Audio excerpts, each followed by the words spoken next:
For many women with ADHD, hormonal changes can feel like an added storm in already turbulent waters. You've worked hard to build routines and strategies that manage your symptoms. But then every month, like clockwork, everything starts to unravel. Your focus wanes, your emotions run high, and the tools that typically help now feel almost useless. This is ADHD where we talk about everyday life and ADHD. I'm your host, Dr. J.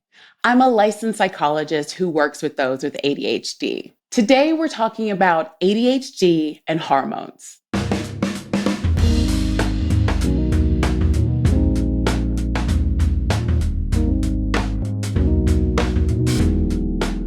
This conversation can look a lot different depending on how you want to classify hormones. Here is the official definition of a hormone: a regulatory substance produced in an organism and transported in tissue fluid, such as blood or sap, to stimulate specific cells or tissues into action. This means that some of the things that the social media space refers to as neurotransmitters are actually also hormones, like dopamine. We talk about dopamine all the time, so that won't be the focus of today's episode. I imagine that most people think about sex hormones when they think about this topic, and that includes testosterone, estrogen, and progesterone. I'll also add in a bonus hormone. The truth is that research doesn't draw a great conclusion between ADHD and hormones, except for dopamine, which is greatly involved in ADHD. But don't worry, I'm going to give you the lowdown on some relevant information related to your hormones in ADHD.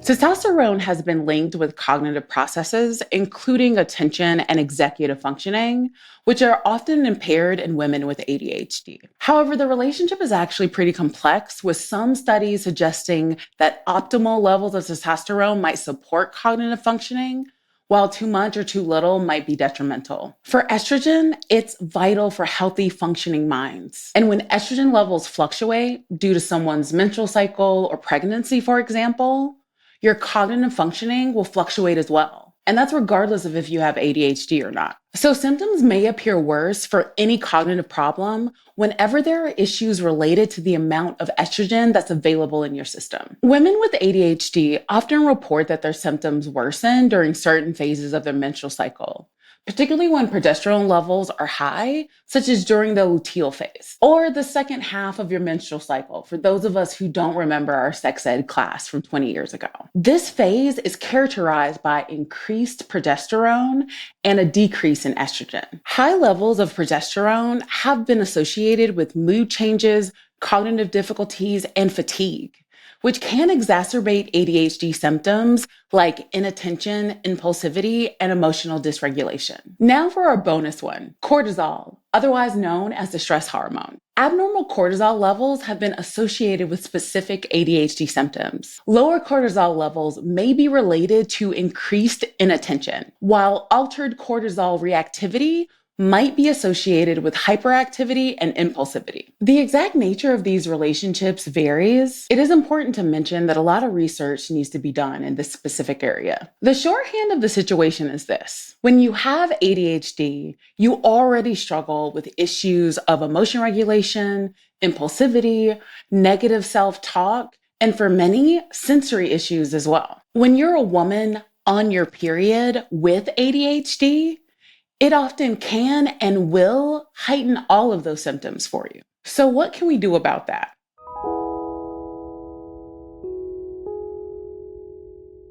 The first thing I want to mention is tracking. Keep a symptom diary to track symptoms along your hormonal cycles. There are a lot of free period apps that you can use for this. Being aware of where you are in your hormonal cycles will provide you with valuable information on how to engage in self-care. For instance, you can be on the lookout for funky moods or decreased concentration and put extra support in place during those times when it's needed. It's not quite the same, but I'm a person who lifts heavy weights. And depending on where I am in my menstrual cycle, my lifting can be straight garbage because hormonal changes also impact your fatigue and strength. Having this additional information keeps me from engaging in negative self-talk during these times. It also encourages me to implement more rest and to lift lighter weights without judgment if necessary. Which brings me to my next point. Diet and exercise, my unwanted gift that keeps on giving. The benefits of it are actually enormous. In women, regular exercise helps maintain a healthy balance of estrogen and progesterone.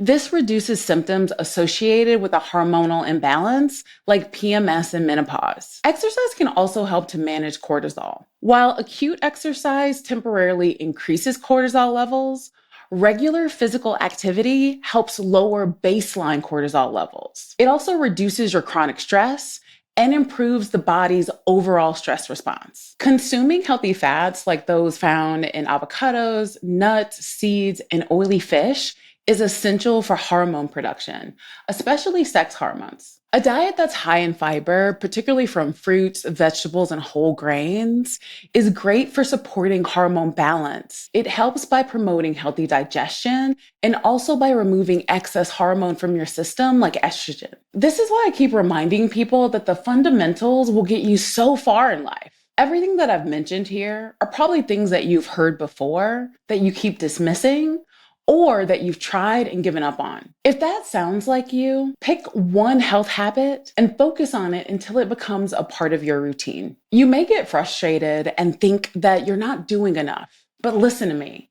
If you developed and maintained one good habit every year of your life, you'd probably die one of the healthiest people on the planet. Lastly, don't hesitate to speak to a healthcare provider about your hormone levels if you're worried that you're drastically outside of the recommended zones. I've worked with patients in the past who were exhibiting severe mental health symptoms, and they went and got their levels checked and found out that they were super low on one or more parameters. Once they began engaging in hormone replacement therapy, they saw that their symptoms improved because that was a contributing factor to their poor mental health.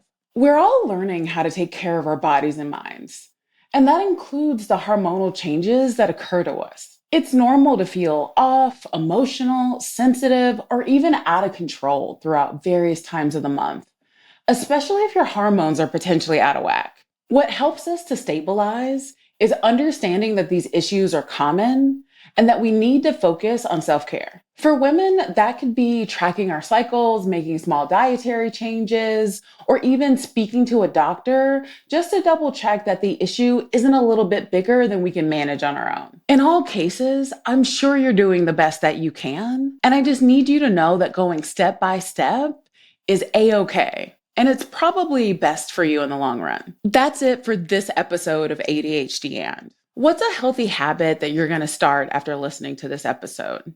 Let me know down in the comments below. I appreciate you so much for joining me on this episode of ADHD And I would love for you to subscribe to our channel for more. This show is brought to you by Understood.org, a nonprofit organization dedicated to empowering people with learning and thinking differences like ADHD and dyslexia. Learn more at Understood.org.